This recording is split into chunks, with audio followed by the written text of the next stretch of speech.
கிறிஸ்துவுக்குள் பிரியமானவர்களே, இந்த டிவைன் மார்னிங் டியூ என்கிற இந்த பாட்காஸ்டை கேட்டுக்கொண்டிருக்கிறதான உங்கள் ஒவ்வொருவருக்கும் ஆண்டவராக இயேசு கிறிஸ்துவின் இணையற்ற நாமத்தினால் என்னுடைய ஸ்தோத்திரங்களையும் வாழ்த்துக்களையும் நான் தெரிவித்துக் கொள்கிறேன். இன்றைக்கான வேத வசனம் மத்தேயு 10ஆம் அதிகாரம் 29 முதல் 21ஆம் வசனம் வரை. ஒரு காசுக்கு 2 அடைக்கலான் குருவிகளை விற்கிறார்கள் அல்லவா? ஆயினும் உங்கள் பிதாவின் சித்தம் அல்லாமல் அவைகளில் ஒன்றாகிலும் தரையில விழாது. உங்கள் தலையிலுள்ள மயிரெல்லாம் எண்ணப்பட்டிருக்கிறது. ஆதலால் பயப்படாதிருங்கள். அநேக அடைக்கலான் குருவிகளை பார்க்கலும் நீங்கள் விசேஷித்தவர்களா இருக்கிறீர்கள். உதாரணத்திற்கு, இந்தியாவில் ஒரு கிராமத்தில் ஒரு கிறிஸ்தவ வாலிப பெண் தான் வாழும் சமுதாயத்திற்கு தன்னால் இயன்ற உதவிகளை செய்து வந்தாள். அவள் அழகாயிருந்தாள். அவளை அவளுடைய சமுதாயம் நேசித்தது. அவளுக்கு திருமண நாள் குறிக்கப்பட்டது.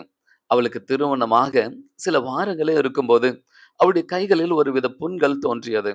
அதை சோதனை செய்தபோது அவளுக்கு தொழுநோய் இருப்பது கண்டுபிடிக்கப்பட்டது. அவளுடைய இருதயம் சுக்குநூறாக உடைந்தது.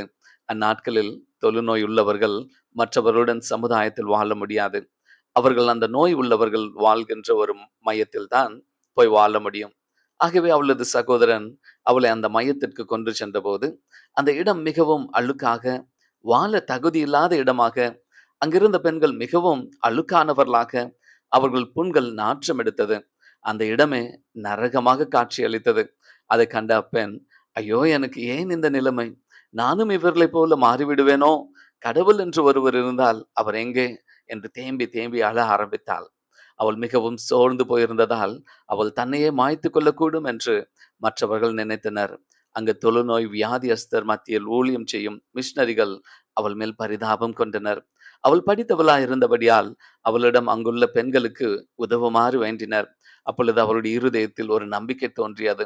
இங்குள்ள மக்களை மாற்ற வேண்டும் என்கிற ஊந்துதல் அவளுக்கு ஏற்பட்டது. அதன்படி அவள் மிஷனரிகளின் உதவியால் ஒரு பள்ளியை ஆரம்பித்து அங்கிருந்த பெண் நோயாளிகளுக்கு கற்றுக் கொடுக்க ஆரம்பித்தாள். அவளுக்கு இசை கருவிகளை வாசிக்க அறிந்திருந்தபடியால் அவள் அப்பெண்களுக்கு கர்த்தரை துதிக்கும் பாடல்களை சொல்லிக் கொடுக்க ஆரம்பித்தாள். அவர்களுடைய தனிப்பட்ட சுகாதாரத்தை குறித்து சொல்லிக் கொடுக்க ஆரம்பித்தாள். அந்த இடம் முழுவதையும் சுத்தப்படுத்தவும் தங்களை தூய்மையாய் வைத்துக் கொள்ளவும் சொல்லிக் கொடுத்தாள். அந்த இடமே பரலோகமாக மாறியது. சில காலங்கள் கழித்து அவள் சொன்னாள், நான் முதலில் இந்த இடத்திற்கு வந்தபோது கடவுளே இல்லை என்ற எண்ணம் எனக்கு ஏற்பட்டது. நான் ஒரு தொழு நோயாளியா இல்லாதிருந்தால் தேவன் எனக்கென்று வைத்திருந்த வேலையை அறியாமலே போயிருப்பேன். இன்று இத்தனை பெண்களுக்கு என்னை தேவன் ஆசீர்வாதமாக மாற்றியதற்காக தினமும் அவரை துதிக்கிறேன் என்று மனம் நிறைந்து கூறினாள். நீங்கள் கூட நினைக்கலாம், ஏன் இந்த காரியத்தை தேவன் என் வாழ்வில் அனுமதித்தார் என்று. நிச்சயமாக அது மற்றவர்களுக்கு நீங்கள் ஆசீர்வாதமாக இருக்கும்படியாகவே தேவன் சில காரியங்களை நம் வாழ்வில் அனுமதிக்கிறார். உடனே அதை குறித்து நாம் அறியாது இருந்திருக்கலாம். ஆனால் அவருடைய சித்தம் அல்லாமல் நம் வாழ்வில் ஒன்றும் நடப்பதில்லை. ஒருவேளை நீங்கள் நினைக்கலாம், ஏன் நான் இந்த இடத்திற்கு வந்தேன்? என் உறவினர்களும் என் சொந்தங்களும் சந்தோஷமாக இருக்கிறார்களே, நான் மட்டுமே இந்த இடத்தில் தனிமையாக என் நாட்களை கழிக்க வேண்டும் என்று யோசித்திருக்கலாம். நீங்கள் பார்க்கலாம், யோசேப்பு தன் சகோதரர்களால் இஸ்மவேலரிடம் விற்கப்பட்டு எகிப்தில் அடிமையாக கொண்டு செல்லப்பட்ட போது அவன் இருதயம் எப்படியாய் துடித்திருக்கும். என் தகப்பனை நான் மீண்டும் காண்பேனா? ஏன் எனக்கு இந்த நிலைமை என்று.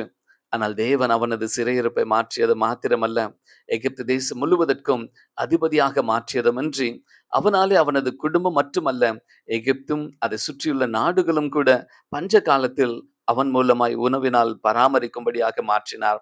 தேவன் உங்களை கொண்டு வந்ததற்கு ஒரு நோக்கம் உண்டல்லவா? உங்களால் அநேகர் ஆசீர்வாதத்தை அனுபவிக்கும்படியாக. ஒருவேளை நீங்கள் இருக்கும் இடத்தில் ஒருவேளை நீங்கள் இருந்திருக்கலாம். உங்களால் முடிந்தவரை கடினமாய் உழையுங்கள், உண்மையாயிருங்கள், எதை செய்தாலும் ஸ்தோத்திரத்தோடு செய்யுங்கள்.